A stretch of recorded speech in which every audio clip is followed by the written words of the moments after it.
Hello guys, welcome to my channel. तो पहले मैं बैंक निफ्टी का एनालिसिस करते हैं कि ट्यूसडे क्या हो सकता है। मंडे तो मार्केट बंद है, आपको पता है। मंडे के बदले में सैटरडे को मार्केट खुला हुआ था। चलिए ठीक है, देखते हैं नेक्स्ट क्या हो सकता है। आप देख रहे होंगे कि एक जगह जहाँ से प्राइस बार बार सपोर्ट ले रही है, बार बार सपोर्ट ना भी ले, लेकिन ये ऐसा लेवल है जहाँ से क्यों ऐसा हो रहा है, क्योंकि ये एक ऐसा जोन है। आप देखोगे ये एक ऐसा जोन है, ये एक ऐसा बाइंग एरिया है जहाँ से प्राइस में अच्छी बाइंग आई थी, और ये बाइंग की जो क्लोजिंग है वो काफ़ी टाइम से होल्ड कर रहे हैं इस रेजिस्टेंस को, जो प्राइस को कभी ऊपर नहीं जा रही, इसके ऊपर क्लोजिंग देने में कामयाब हुई थी। ठीक है, तो कहीं ना कहीं इस कैंडल में स्ट्रेंथ है। दूसरी बात, कल क्या होना चाहिए? कल मार्केट फ्लैट खुलती है, एक गैप अप खुलती है। दोनों ही कंडीशन में मार्केट खुद को होल्ड करने की कोशिश करेगी। मार्केट को कल गैप डाउन नहीं खुलना चाहिए। खास करके निफ्टी बैंक का चार्ट ये बता रहा है कि निफ्टी बैंक को कल गैप डाउन नहीं खुलना चाहिए। अगर गैप डाउन खुल के ये वापस से 45420 मतलब 45,420 को अगर क्रॉस करती है, तो जैसा कि मैं हर वीडियो में आपको बता रहा हूँ कि एक नीचे का लेवल आपको देखने को मिल सकता है जो प्राइस को 44,800 तक ला सकता है। यस, एक टाइम ये 45,000 का लेवल एक साइकोलॉजिकल लेवल है जो प्राइस को होल्ड करने की कोशिश कर सकता है, लेकिन फाइनली प्राइस का डेस्टिनेशन 44,800 ही है। लेकिन 45,000 लेवल एक बार को होल्ड करने की कोशिश कर सकते हैं। चलिए 15 मिनट्स में देखते हैं क्या हो सकता है बैंक निफ्टी में।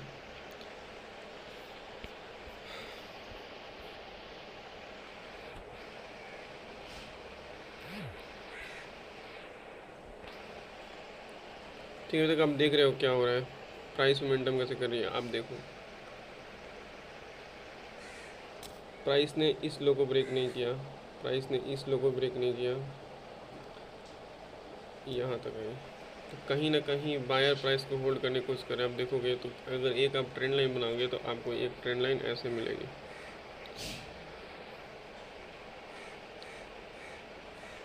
कहीं ना कहीं बायर शिफ्ट हो रहे हैं, देख रहे हो। मतलब जिसका भी स्टॉप लॉस लगा होगा वो इन्हीं कैंडल के नीचे लगा होगा। ये एक्सट्रीम लेवल है। जैसे हाई और हाइज बनते हुए जा रहे हैं, एक दूसरे को रिस्पेक्ट कर रहे हैं। तो सोचो अगर गैप डाउन खुला तो क्या होगा। इन लो के सेल जाएंगे तो प्राइस को एक नया लो फिर से देखने को मिल सकता है। और अगर लॉन्ग व्यू से देखोगे तो एक अपर ट्रेंड लाइन अगर आप मार्क करते हो, अपर ट्रेंड लाइन तो हॉरिजॉन्टल ही होगी। ठीक है, तो एक पैटर्न बन रहा है, ट्राइंगल पैटर्न। ठीक है, ट्राइंगल पैटर्न बन रहा है। मार्केट खतरनाक वाली गैप डाउन खुली आप देखोगे तो, अगर ये कंटिन्यू करता है तो आपको सेम टारगेट, जो ये टारगेट आपको है, जो प्रोजेक्शन आप करोगे तो ये टारगेट आपको मिल सकता है।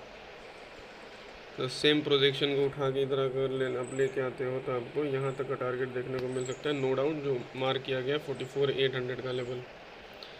तो अगर बैंक निफ्टी कल गैप डाउन खुलता है तो सिनारियो थोड़ा अच्छा नहीं होगा, थोड़ा सा मुश्किल है। और ये पहला स्विंग भी अगर ब्रेक करता है ना तो मार्केट का मूवमेंट डाउन साइड आ सकता है। फर्स्ट स्विंग अगर होल्ड नहीं कर पाता तो ब्रेक करता है तो अब नज़र बना के रखिए और देखते रहिए, क्योंकि ये जो लेवल है बहुत ही इम्पोर्टेंट और क्रूशियल लेवल है। मैं इसे मार्क कर देता हूँ रेड से। इसके नीचे प्राइस में अच्छा फॉल आ सकता है जो आपको प्राइस को 45,000 के आसपास लेके आ सकता है। और 45,000 का लेवल ब्रेक हुआ तो 44,800 अपर साइड में प्राइस मूव करेगी बिल्कुल, क्योंकि यहाँ भी एकुमुलेशन हुआ है, बाइंग सेलिंग लोगों ने की है। तो यहाँ पे बाइंग बायर सेलर का एकुमुलेशन हुआ था। अगर आप अपर साइड प्राइस मूव करेगी तो आपको एक बढ़िया सा टारगेट देखने को मिलेगा। पहला टारगेट आपको देखने को मिलेगा 46,420 का। दूसरा टारगेट आपको देखने को मिलेगा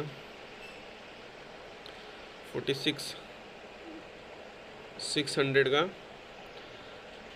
क्योंकि हर राइस पे एक सेलिंग आएगी, हर राइस पे एक सेलिंग आनी ही आनी है। धीरे धीरे मार्केट अपनी सेलिंग को टेस्ट करता हुआ जाएगा। जहाँ से देखोगे आप तो देखिए,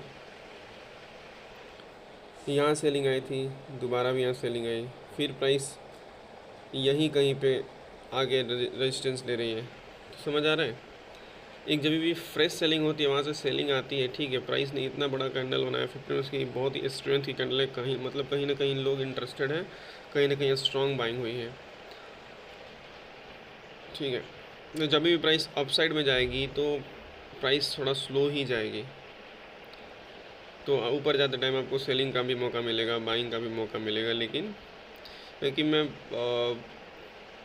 मैं सैटरडे को ट्रेड कर रहा था, प्रीमियम अच्छे मिल नहीं रहे थे बिल्कुल। प्रीमियम मेरा टारगेट अचीव हो गया, फिर भी मैं 140 रुपीज़ के लॉस में ही था। तो ऐसा होता है, सैटरडे को प्रीमियम बढ़ नहीं रहे थे। हाँ, मैं निफ्टी में ट्रेड किया था वैसे। चलिए फिर अब यही होगा कंडीशन, आपको लेवल्स दे दिए, ये लेवल्स हो सकता है। कल अगर इसी जोन में प्राइस खुलती है तो प्राइस फिर भी चॉपी हो जाएगी, क्योंकि जैसे जैसे धीरे धीरे धीरे धीरे धीरे धीरे ये ट्रायंगल नैरो होता जा रहा है, और नैरो होगा तो कहीं ना कहीं फटेगा। अब देखते हैं ऊपर फटता है या नीचे फटता है। नीचे आएगा तो आपको एक और लो देखने को मिल सकता है, सिंपल है। देखते हैं क्या होता है। चलिए अब हम निफ्टी का एनालिसिस कर लेते हैं कि निफ्टी में क्या हो सकता है। तो निफ्टी निफ्टी करते हैं। तो निफ्टी का मैंने आपको पहले ही बताया था कि इस जगह से सेलिंग आई है, यहाँ से सेलिंग आई है, यहाँ से बाइंग आई है, तो कहीं ना कहीं प्राइस बीच में फंस के रह जाएगी।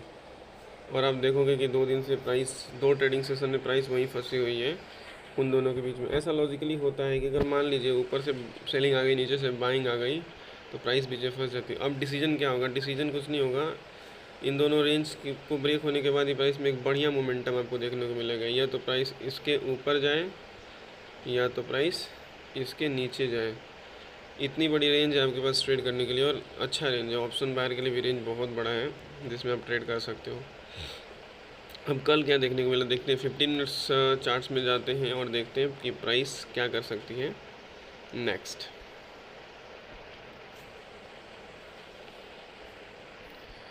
फिफ्टीन मिनट्स में जाओगे आप तो आप देखोगे कि सैटरडे के ट्रेडिंग सेशन में बैंक निफ्टी ने बहुत अच्छा मूव किया था। बैंक ने अच्छा मूव किया था, और निफ्टी तो ऑलरेडी गैप अप खुली थी। निफ्टी ने जस्ट प्राइस को होल्ड किया है, क्योंकि ऑलरेडी उससे पहले ट्रेडिंग सेशन में निफ्टी ने अच्छा मूव दिया था और बैंक निफ्टी में फॉल आया था। तो कहीं ना कहीं वो दोनों बैलेंस में चलते हैं, ये आपको ही पता है।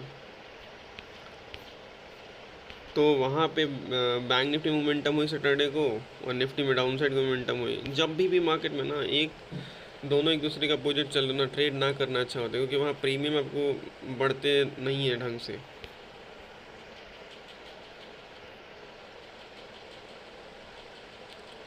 और चांसेस ये हो सकता है कि कहीं से भी प्राइस फॉल हो सकती है। तो ये दोनों जब सिंक हो तब ट्रेड करोगे तो ज़्यादा बेटर ऑप्शन, बेटर ट्रेड मिलेंगे आपको। अब यहाँ पे क्या हो सकता है, यहाँ पे क्या हो सकता है, अगर प्राइस डाउन साइड आती है तो यहाँ से प्राइस को फिर से एक बढ़िया मोमेंटम मिल सकता है। क्लोजिंग से प्राइस को, क्लोजिंग से फिर से बायर ऊपर ले जाने की कोशिश कर सकते हैं। क्यों? क्योंकि यही वो एरिया है जहाँ से प्राइस में बहुत अच्छा गैप अप हुआ था। तो कहीं ना कहीं इस एरिया में फिर से पेंडिंग ऑर्डर्स होंगे, इस एरिया में पेंडिंग ऑर्डर्स होंगे, बाइंग के पेंडिंग ऑर्डर्स। और प्राइस स्लो एंड स्टडी आती है तो आपको यहाँ से एक अप मिल सकता है। तो यहाँ पे अगर प्राइस कंसोलिडेट करती है 21,500 के लेवल पे कंसोलिडेट करती है, कोई ऐसा bullish pattern, bullish candlestick pattern बनता है, तो आप वहाँ छोटे से रिस्क पे ट्रेड ले सकते हो, जिसका टारगेट आपको 80 से 90 पॉइंट का टारगेट इजीली मिल जाएगा, no doubt. Price gap fill कर देगी, ऊपर चली जाएगी।